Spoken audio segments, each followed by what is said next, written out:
My sister used me for years for her own benefit. She forced me too. My childhood could have been called warm and happy if not for one thing. It always felt unfair. My parents were kind people, but all their warmth, love, and pride were directed not at me but at my older sister, Inna. She was their sunshine. Her portrait, framed in gold, hung in the living room, while my photos gathered dust in some album on a bottom shelf. For as long as I can remember, I always tried to earn their attention. When I was 6 and learning to tie my shoelaces on my own, Inna was receiving applause for her role in a school play. When I, at 10 years old, brought home a certificate for winning a math competition, they simply replied, "Well done," because the whole family was busy discussing how to buy Inna a new dress for her elementary school graduation. The moment I remember most vividly was my 10th birthday. I expected something special, a cake, candles, maybe even the bike I had been dreaming of. But reality turned out to be different. My parents organized a big family lunch to celebrate Inna, who had recently won the district talent contest. They didn't even try to pretend it was my day. On the table was her favorite chocolate cake, and my birthday present turned out to be a notebook with colorful pages. "For your drawings," my mom said without even looking me in the eye. I went to my room and stared at the notebook for a long time. It was nice, yes, but instead of joy, I felt empty. Through the door, I could hear Inna laughing as she told everyone about her future plans to become a performer.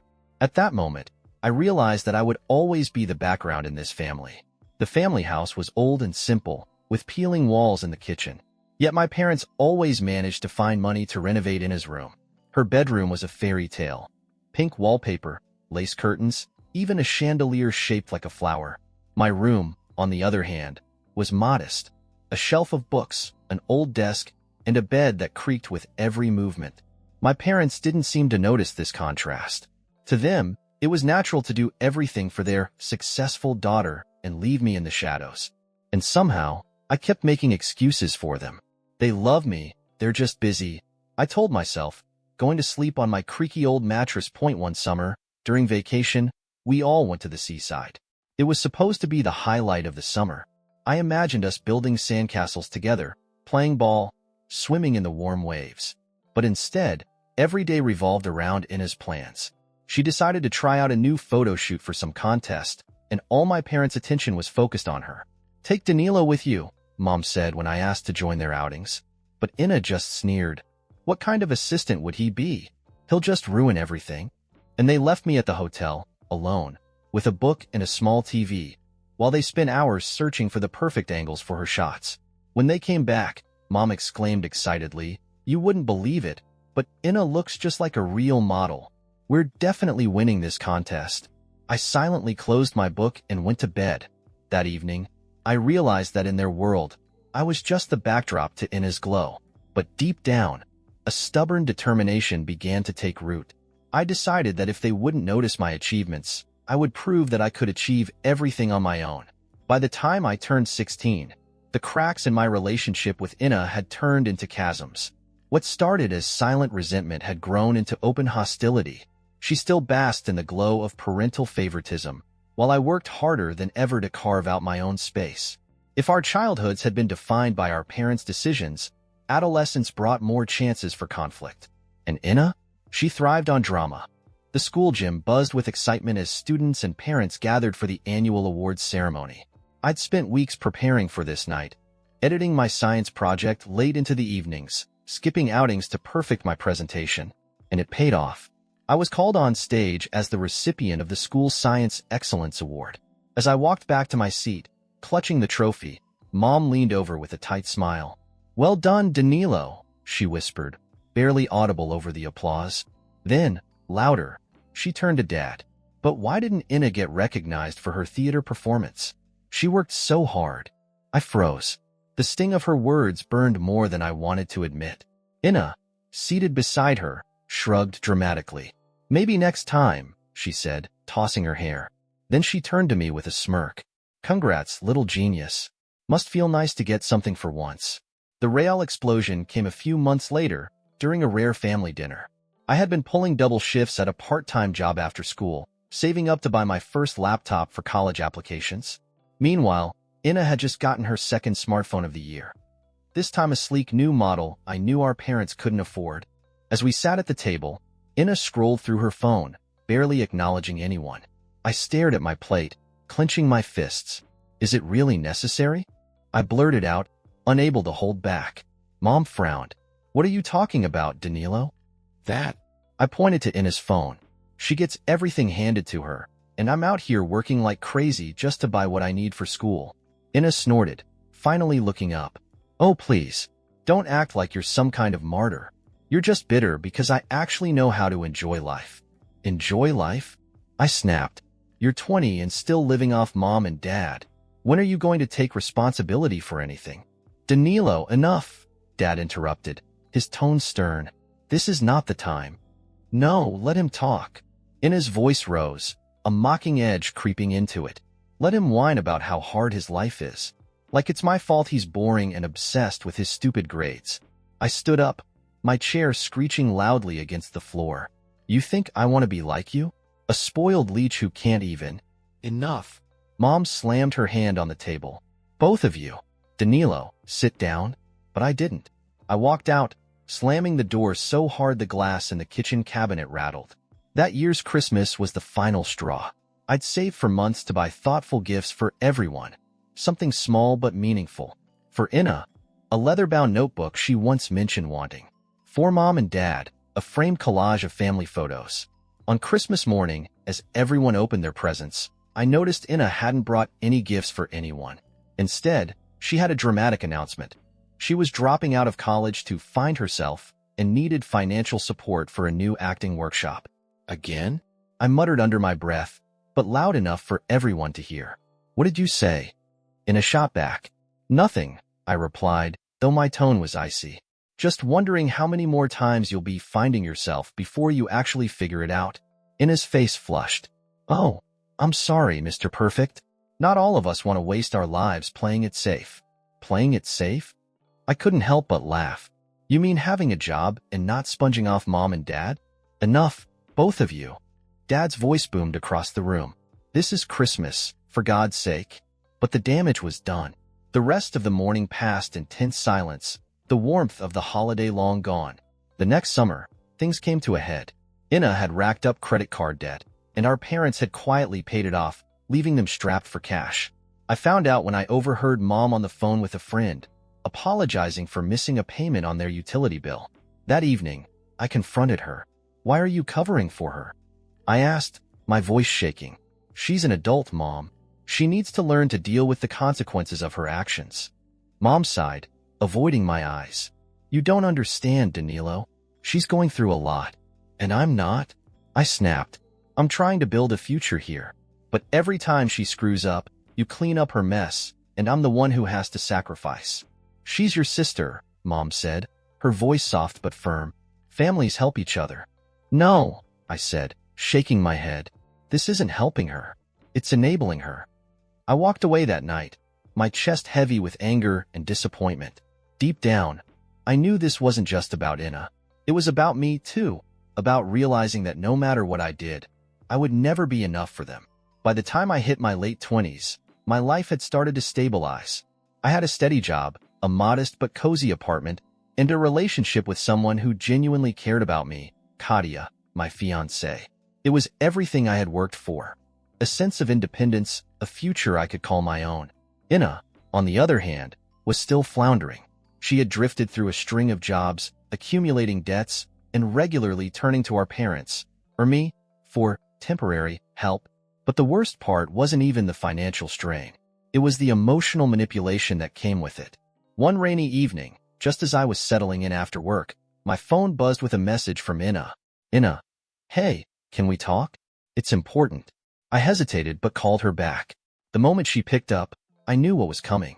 Her voice, overly sweet, immediately launched into an explanation about how she was so close to landing a major role but needed some money to pay off an urgent bill. It's just this one time, she promised. $5,000. I'll pay you back next month. I pinched the bridge of my nose, already feeling the headache creeping in. Ina, I don't have that kind of money to spare, I said flatly. Come on, Danilo, she whined. You have a good job now. You're practically swimming in cash compared to me. And it's not like I'm asking for a handout. You always say that, I replied, my voice colder than I intended. And yet I've never seen a single kopeck back. Her tone shifted, sharp and accusing. You're so selfish. After everything I've done for you, everything you've done for me?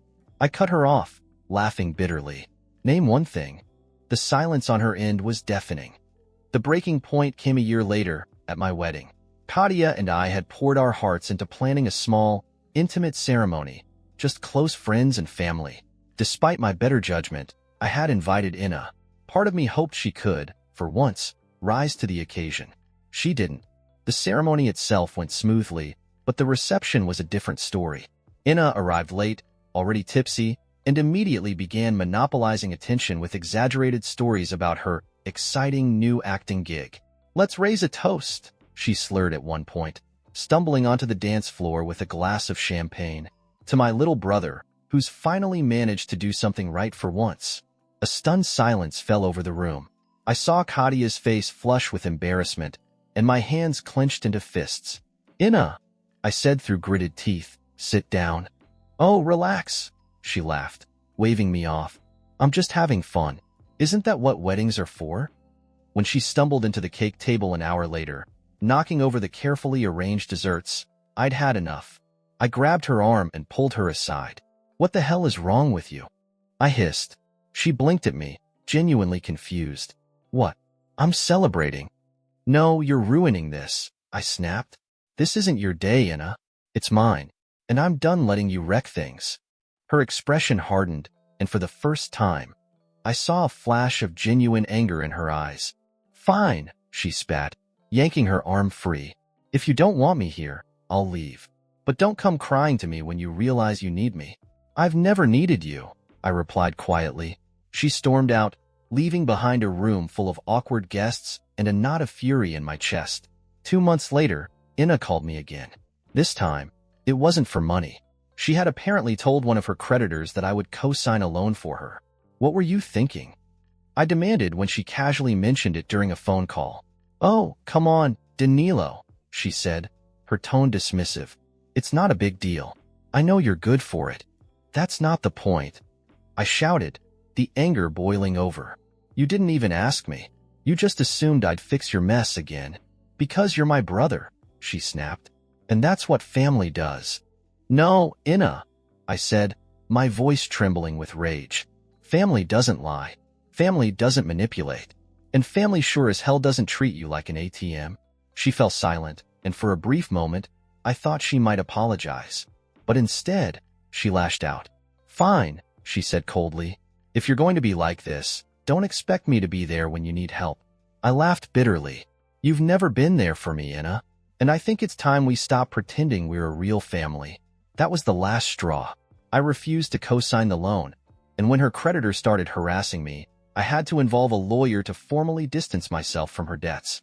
The process was exhausting, endless paperwork, tense conversations with our parents, who begged me to reconsider, and sleepless nights wondering if I was doing the right thing.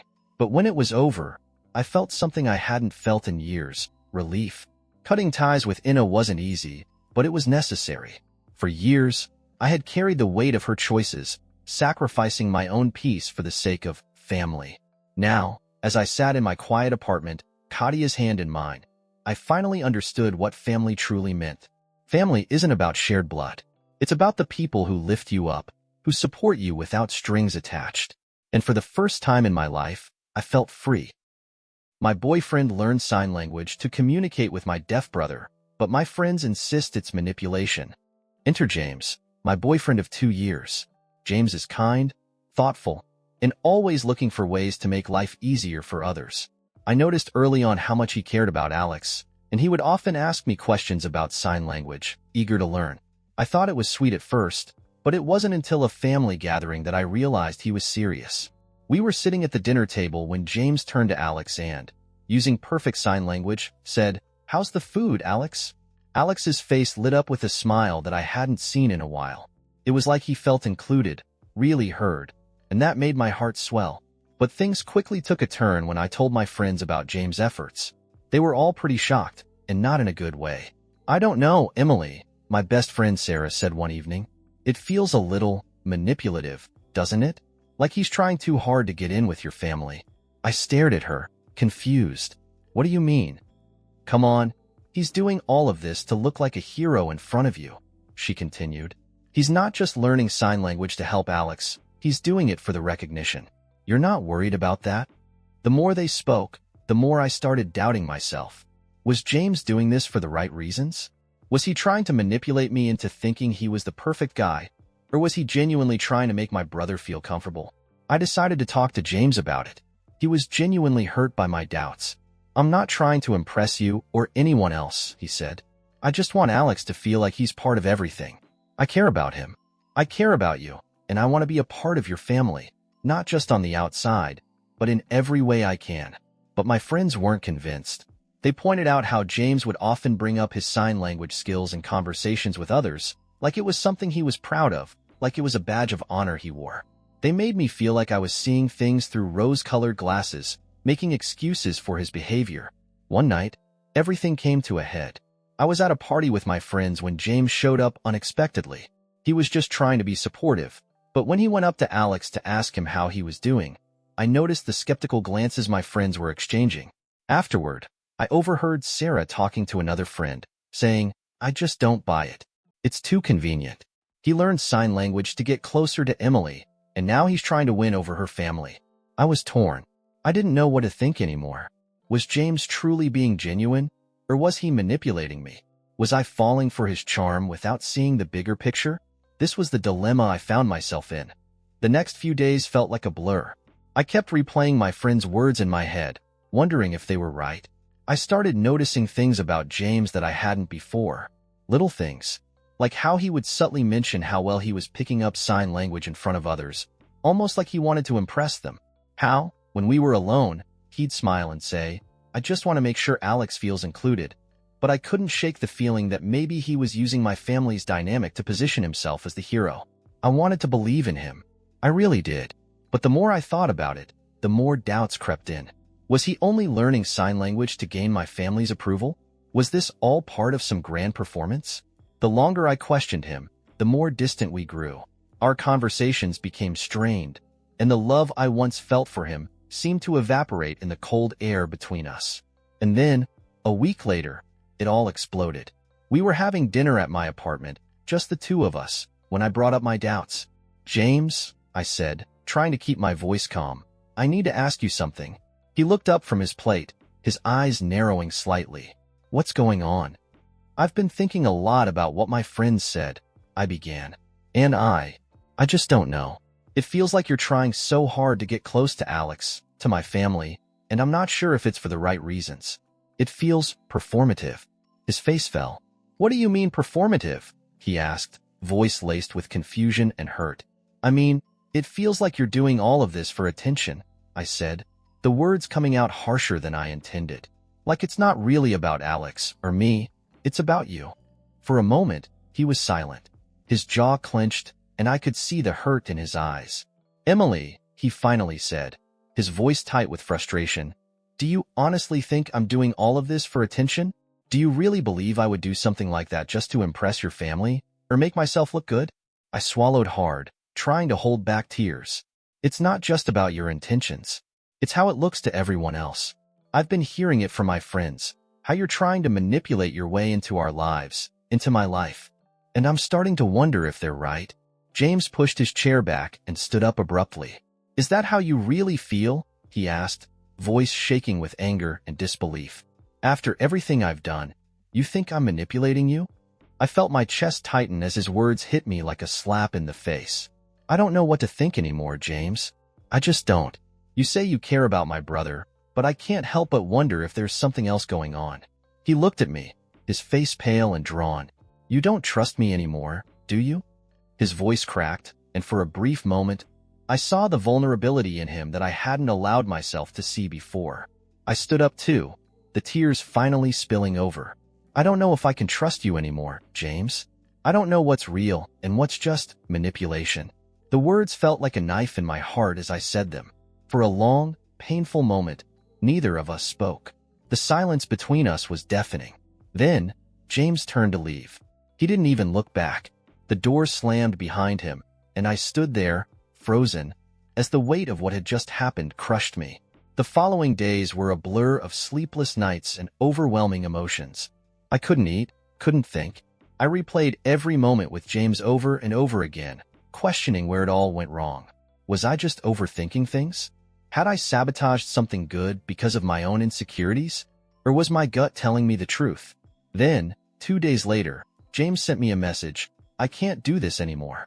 If you don't believe in me, I don't think we can move forward. I love you, but I can't keep fighting for someone who doesn't trust me. My heart shattered as I read the message. But deep down, I knew he was right. I had pushed him away. My insecurities, my doubts, they had created a wall between us that I couldn't bring myself to tear down. And now it was too late. I reached out to Alex that evening, needing his support more than ever. He had always been the one person who could make everything feel okay, even in the darkest moments.